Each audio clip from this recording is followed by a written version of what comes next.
All right, so we're going to look at Nahum, and with the wonderful caveat that we're going to do this, it'll be on the shorter side.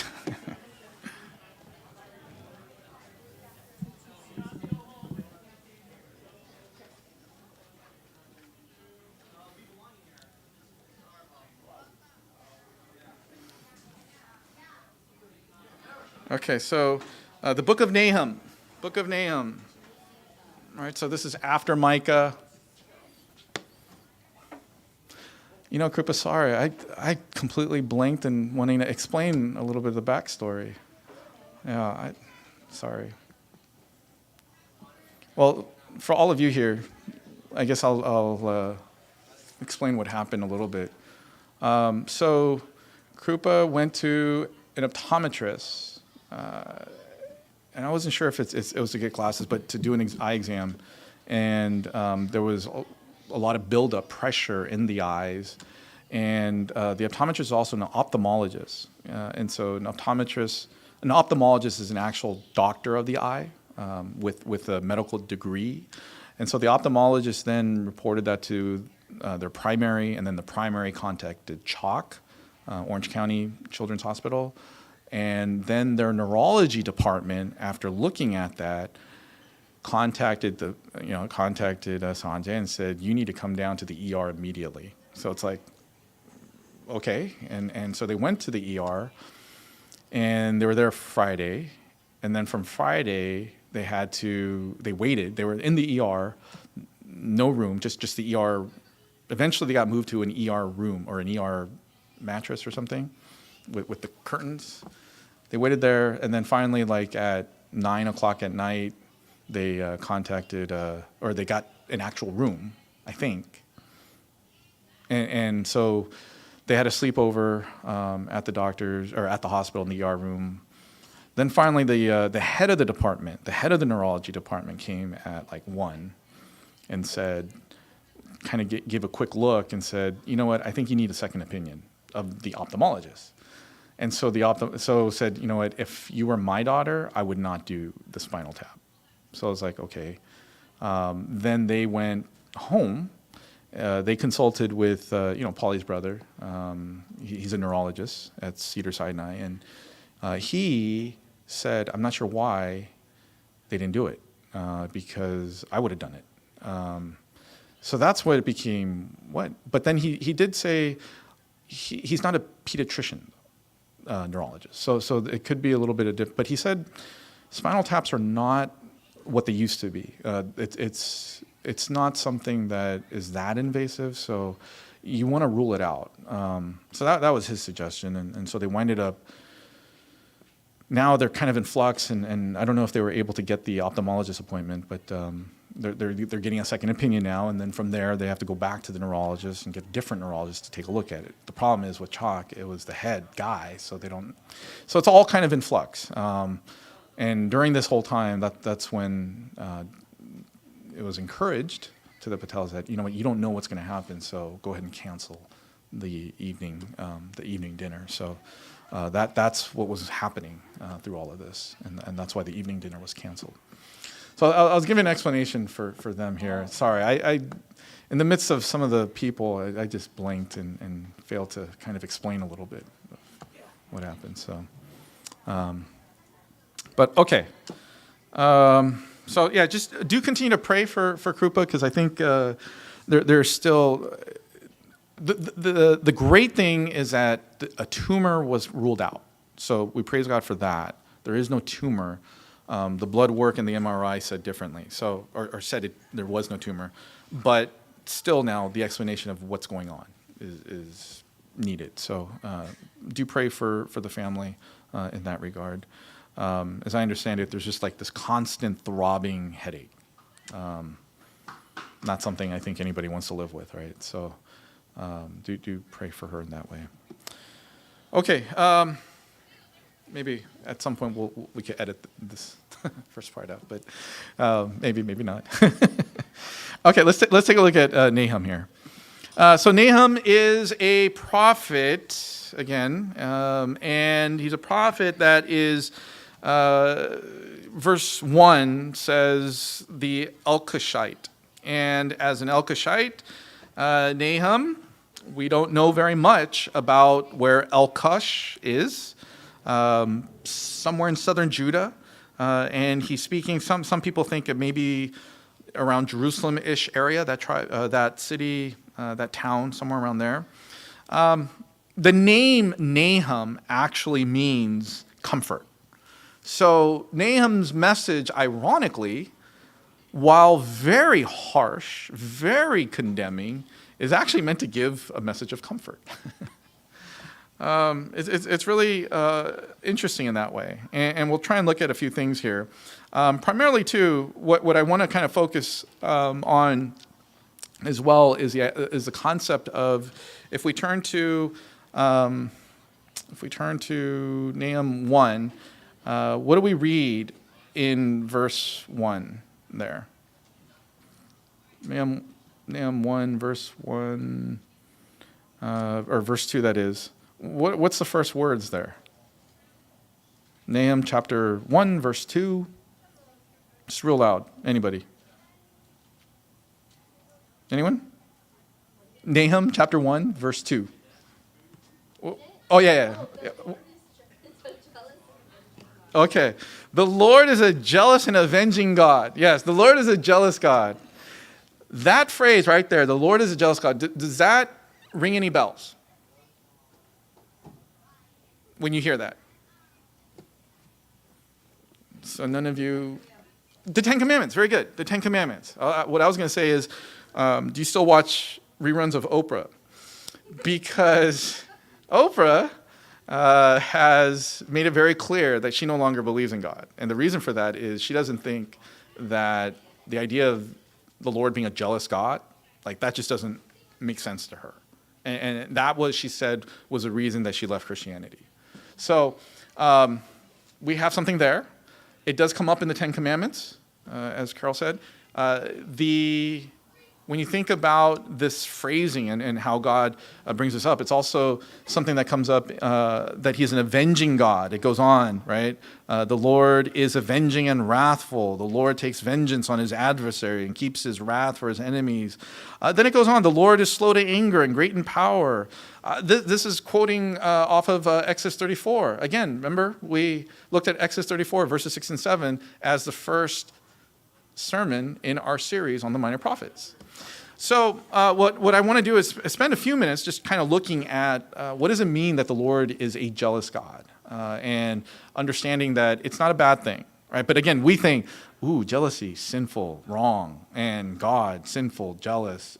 And immediately we wind up dismissing the Lord. And again, there are people who, not being able to understand that, ultimately say, I don't want to do with Christianity, I don't want to do with anything of the Lord because that just makes no sense to me. So we'll get to that. Just taking a look again, looking at Nahum. Again, he's a prophet ministering to Judah. And the time period, though, we have to understand kind of the historical context. The time period is that he is preaching about 100 years after Jonah. So Jonah first comes to where? Nineveh, which is part of Assyria. And Jonah comes and Assyria repents and the Lord's anger is diverted and there's no judgment that is passed on Assyria. 100 years later, what do we have? We have Nahum preaching at the height of the Assyrian Empire. I mean, again, think of it as the way you might think of, I don't know, if you were way back in the day in Asia with Genghis Khan roaming the world, and the idea at his peak and thinking that would Genghis Khan's empire fall? Would the Assyrian Empire fall? Would the Babylonian Empire fall? Would Cyrus and the Persian Empire fall? Right? If you're alive in France in 1942, is that right? I don't know. Any history buffs? during Germany's invading, right? And you're thinking, wow, can anyone stop Hitler? Right? And so at its peak, Nahum is preaching at the peak of Assyria's power and the idea that Assyria would fall. And so he's preaching to Judah and saying that the Lord's wrath is going to come upon the Assyrian Empire, and it is going to be demolished. And again, if you're an Assyrian, if you're an Israelite, if you're in Judah, you're not going to think this is impossible. This is not going to happen. So this is the context of this message. This is the context of Nahum's message. And again, it's meant to bring comfort to Judah. It's meant to bring comfort that God will avenge, that all this that is upside down, topsy-turvy, it's going to be okay. It's ultimately going to be okay. And I think that's probably a message that we ought to hear again and again and be reminded of that. It's going to be ultimately okay. Even in the midst of all these difficult times that we have, right? So that's kind of the historical context at the height of the Assyrian Empire. Some would date this around 663 to 650-ish, around that time, BC. So just, again, to kind of give you a little bit of that. And as I mentioned, he's bringing comfort. And what I did was I gave you 2 charts there, and what I wanted you to be able to do by giving you the 2 charts is this. Compare the book of Jonah and the book of Nahum.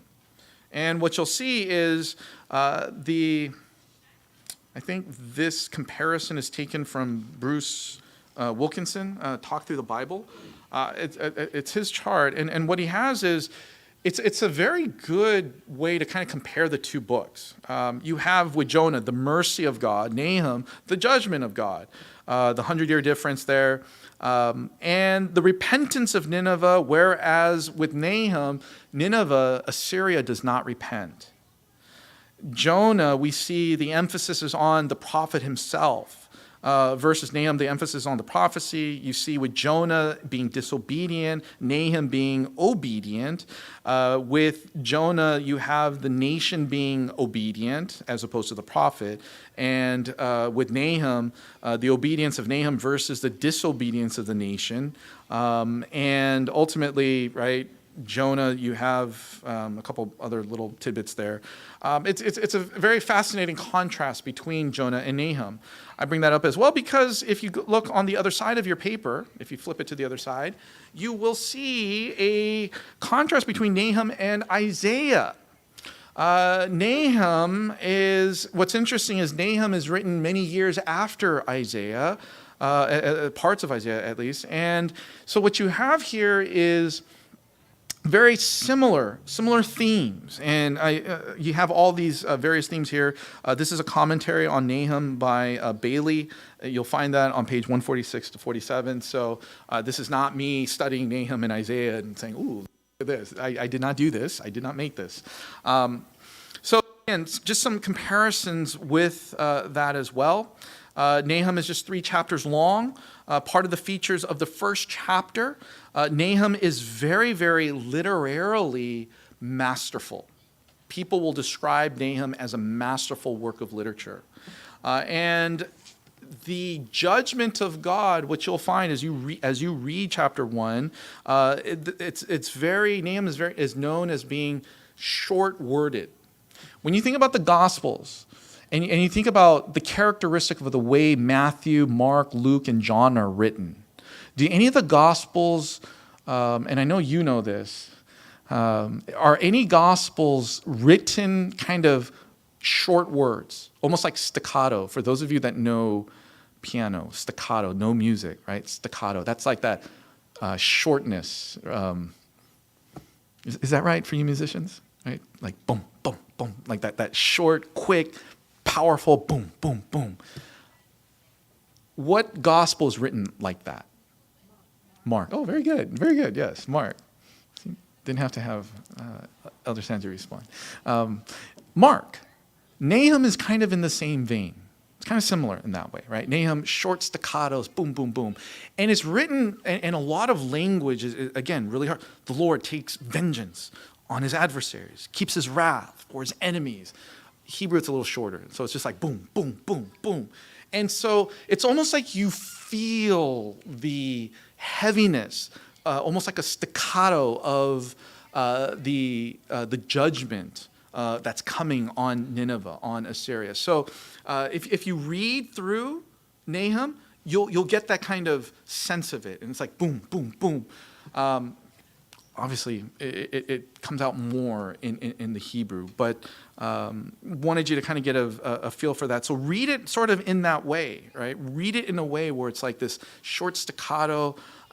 You feel the power of the judgment. The mountains quake before him. The hills melt. The earth heaves before him. The world and all who dwell in it, right? It's just like boom, boom, and the heaviness of it. He uses quite a bit of metaphors and similes. You'll see that. A lot of rhetorical questions, inclusions, synecdoche, irony, satire. There's a chiasm that you can find in Nahum.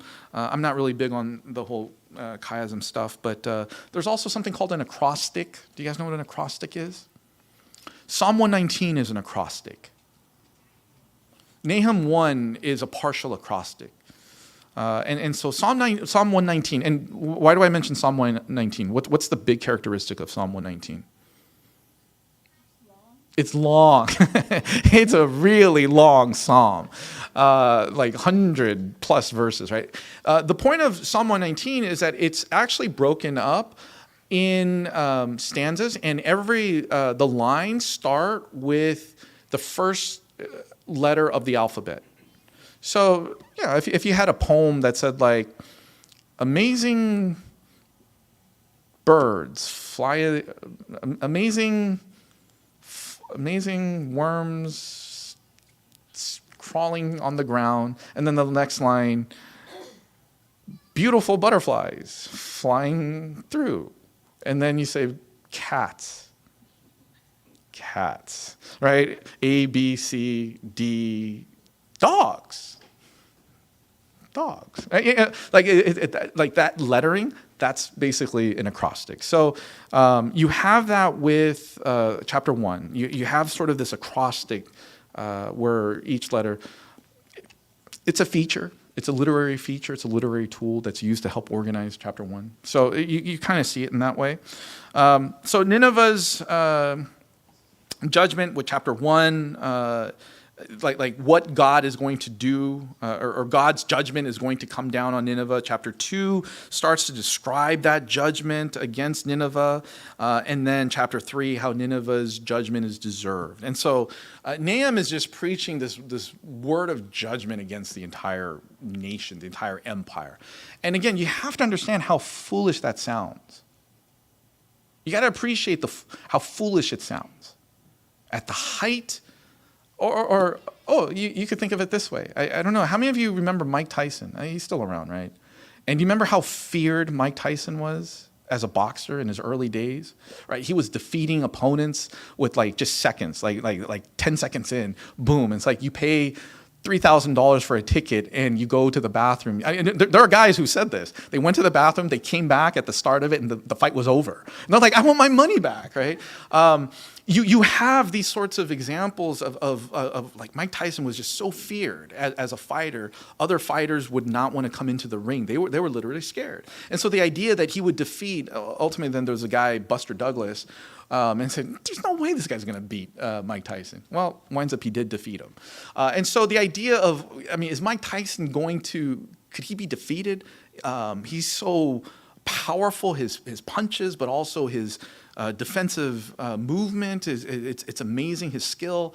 People would describe just how, again, amazing Tyson was at his peak. It made grown men cry to be in the ring with him. That is what Nahum is describing against Nineveh. Nineveh is going to be judged by the Lord. The downfall is coming.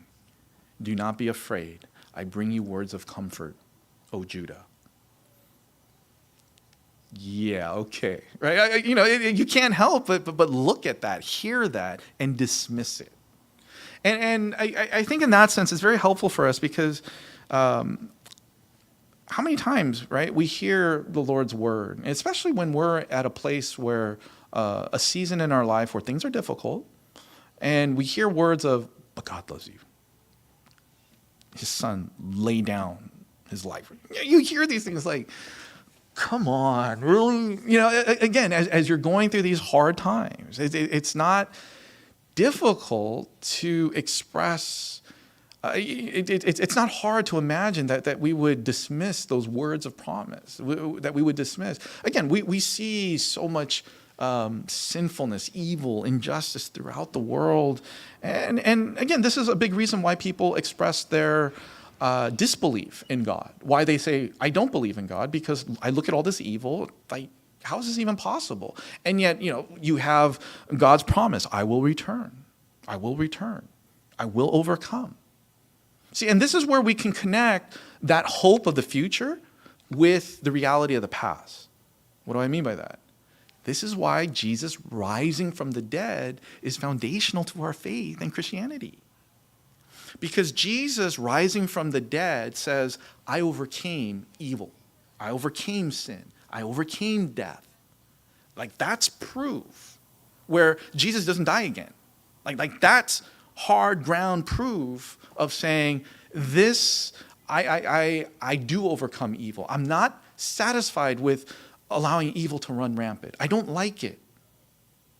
God isn't saying that, I'm too powerless to do anything about it. That's not what God is doing. He's saying, look, evil is going on. I defeated it. That time is coming.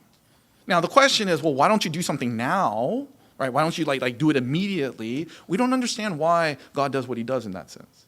Again, I mean, we can appreciate that, I think, even from, let's say you guys are in a job, and let's say there's a lot of stuff that happens in the background, right, with some, what's the word? Some plan for some event. Any event planners? Okay, yes. Esther, being an event planner, right? And as she does something, we might not always understand why an event is planned in this fashion, but there's a lot of stuff in the background, right? Stuff that she knows that it may not be privy to everyone's knowledge. And we sit there like, well, why did it happen this way? Why did it happen that way? And we don't know why. But it turns out she had all this knowledge in the back, and there's a reason for why it was done. In a kind of a weak way, in a similar way, God has this comprehensive, obviously, sovereign knowledge. He does what he does. We might not fully understand why he does it the way he does, but we have to trust that he knows what he's doing. And so, again, the proof of the resurrection, and then when we think about the future, like there's a certainty. Yes, you know what? The Lord gives those promises. A day is like 1,000 years to him. He's not slow to keep his promise, right? 2 Peter. But it's coming. It's going to happen, right? And we hold on to that. And we hold on to the fact that Jesus died and resurrected. And that's where our certainty, our assurance comes from.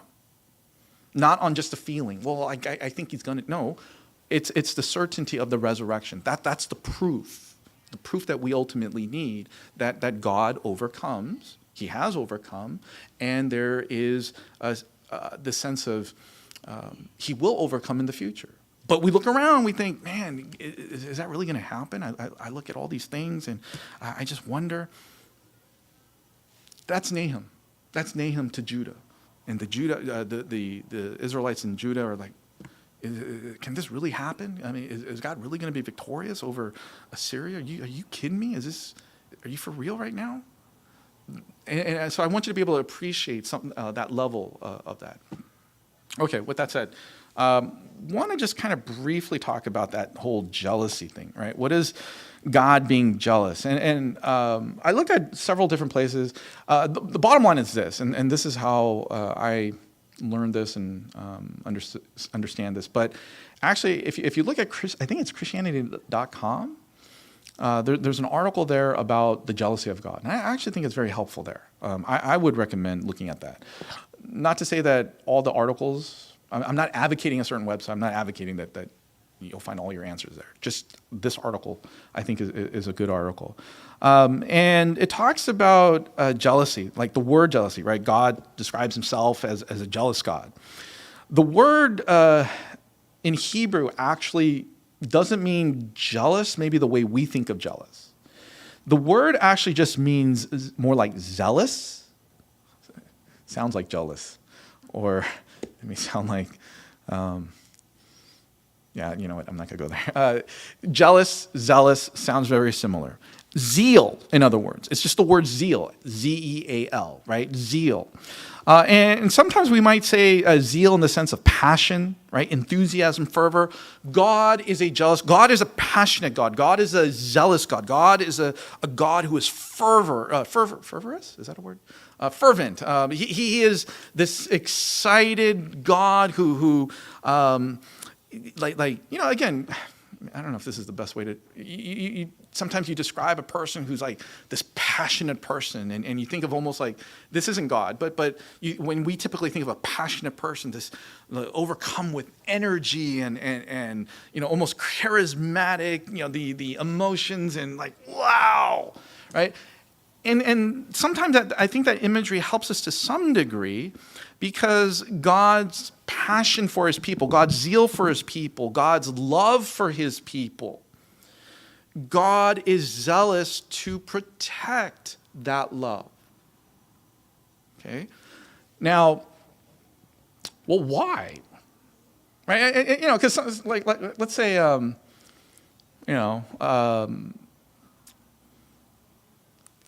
35 years ago for me, and I'm just like desperate to protect, I don't know, some friends, or we'll say like some classmate. Oh, I really like her, and you should only like me. Like if you hear that scenario, you would immediately think, oh, there's something not right with that young man. Right? She doesn't owe you anything. This is unhealthy. This is bad. Right? And I think sometimes we think of God's passion for his people, again, sort of similarly. That's not how we ought to be doing that. Let's actually do it this way. Okay, we've got a few couples here, a few married couples. Now, Terry is zealous for the love of Alice's love for him and his love for her. Why? Why are they, or you guys are. Maybe we should go to the newlyweds. Yeah, let's go to the newlyweds. All right, Phil. All right. You guys are zealous to, so, if some girl, like you guys were just at your honeymoon, and is it okay if I say where you guys went? Oh, okay. They were in Hawaii. And as you're just kind of chilling in Hawaii, some girl comes up or to Phil, like, hey, hi, how you doing, right? Like, it's obvious that she's making a pass. She's hitting on. What are you going to do, Aura? You're going to be like, okay, right? There's her savage move, right? It's just like, hey. That's all she needs to do, right? When you think about it in that way, does she have a right to do that? Yeah. I mean, why are you guys like, yeah, absolutely she has a right to do that. She absolutely has a right to, hey, lady, back off, right? No. Or in the same way, some guy, right, maybe some Hawaiian, right, surfer, right, kind of like some Samoan, right? I'm thinking of The Rock, right? Like comes on and no, you don't have to edit it. Right? Just comes up and say, hey, and just like starts flexing. Phil, what are you gonna do? You're just gonna like, right? But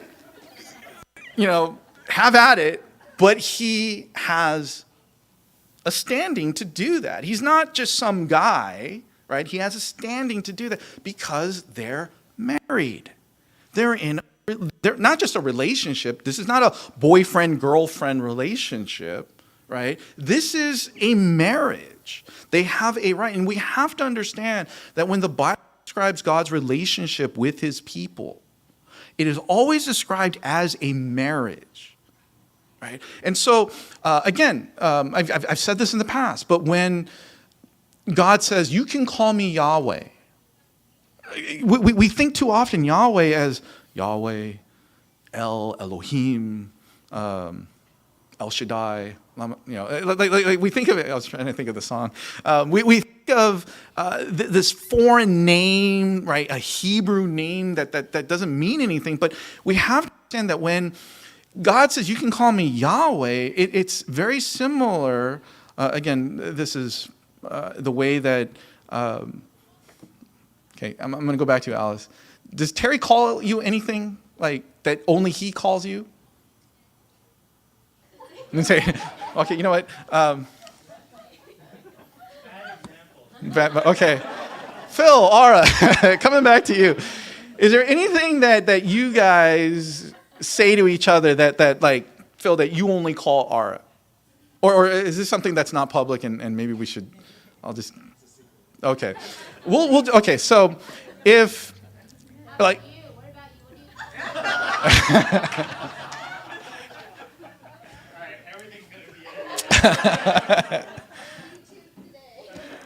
you? Let me be a little more generic then. Let me step back. All right. There's, I think, husbands and wives, like you might hear this when people use the term like honey or dear, right? And so I will come back to you guys. Phil, if the Rock comes by and is saying to Ara, "Hey, honey," right? And it's like no, you don't get to call her that, right?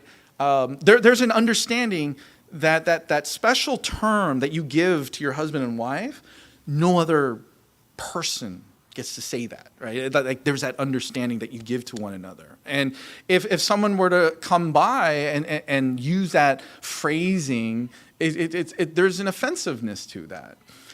And again, in similar vein, when God says to Israel and says, "You can call me Yahweh," like call me Yahweh, nobody else gets to call me Yahweh. That's like husband-wife language. That's covenant language. Nobody else gets to call me Yahweh. You, Israel, are the only people in the world that get to call me Yahweh. Like it's not El, which is a generic term for God. Elohim, which is like God in the plural, like in terms of the magnificence of God. It's not El Shaddai, El Yah. I forget now. Yeah, those other names in the song El Shaddai. It's not those other names. Yahweh is very, very special. And God is saying, you can call me Yahweh. And that name Yahweh comes up again when? I believe when Jesus says over and over again, right? He says, I am. I am. Call me Yahweh. And the name that Jesus receives, Philippians 2, when he is raised from the dead, that special name, that all knees will bow and tongues confess that Jesus is Lord. That name, Lord, is the name that we find in the Old Testament. Capital L, capital O, capital R, capital D is that special name that we get for Yahweh. So we have to understand that like the name Jesus now has the specialty, the specialness of that we get to call Jesus, right? Jesus Lord. We get to call upon him. And this is a reason also why like saying, Jesus, his name in vain or being angry and saying like, saying that his name in that manner, it's offensive, right? It's like, again, using your own, using, Sanjay Patel, using it as like a curse. Sorry, brother. It doesn't feel good. It's not right. And so we have to understand that relationship that God has with Israel. And so he has a right to be jealous, to be passionate, to be zealous in protecting the relationship he has with Israel. Like, it's a good thing, his zealousness. The problem is with our sinfulness, that zealousness very quickly, very easily becomes not jealousy, but envy. And so jealousy is protecting what you have. Some people define it that way. Jealousy is protecting what you have. Envy is that feeling you get of what you don't have. And so you look at somebody and you're like, I am envious that I don't have that thing. And so that's where then the feelings of like, well, if I can't have it, then nobody can have it. And I'm just going to be angry if anyone does have it, right? That's where that kind of comes from. So that's not what God's doing here. That's not his relationship when he describes that I am zealous. I am jealous to protect the love of my bride, of my wife, of my people. He has every right to do that. And that's what he's doing. And again, we have no problem when it comes to like the scenarios we describe. We got no problem with that. In fact, we would say if The Rock did come by and was like hitting on Ara and Phil was like, I mean, he says he would flex, right? But, if he kind of like, and just kind of moved away, I think a lot of guys would give him a hard time. Like, what are you doing? What? Dude, protect your woman. Like, go after, this is your wife. Like don't do that. I think most people would appreciate that. And I think other women would then say like, Ara, this is not a guy, right? No, this is bad news, right? I think we would understand that and appreciate. Again, that's what the Lord is a jealous God. That's what this is getting after. So again, when you have someone like Oprah saying, well, I don't believe in God because how can God be jealous? This is so bad and this is so wrong. God's so petty. Things like, you have no idea what you're talking about. It's clear how much you don't understand that description. It's clear you don't get it, what God is saying. We want God to be jealous for us. We want God to be, we don't want a God that says, sorry, man, see ya. We don't want a God like that. Our God is going to protect, is zealous to protect, is passionate to protect us. We like that. We want that. And that's exactly what God is. So understand that phrase in that context, right? And so when it comes to Nahum, again, Nahum being a prophet of comfort, God being a jealous and zealous and avenging God, in that way, let it bring comfort to you rather than, oh no, this avenging God, this wrathful. It's actually meant to bring comfort. Okay? All right, so next week or next time, we'll move on from Nahum to Habakkuk, and then we'll have Zephaniah and Haggai, and then we're going to spend a little bit more time on Zechariah. He's got some visions, and I'm going to use a commentary by an old professor of mine, M.G. Klein, about Zechariah, and we're going to kind of look into that.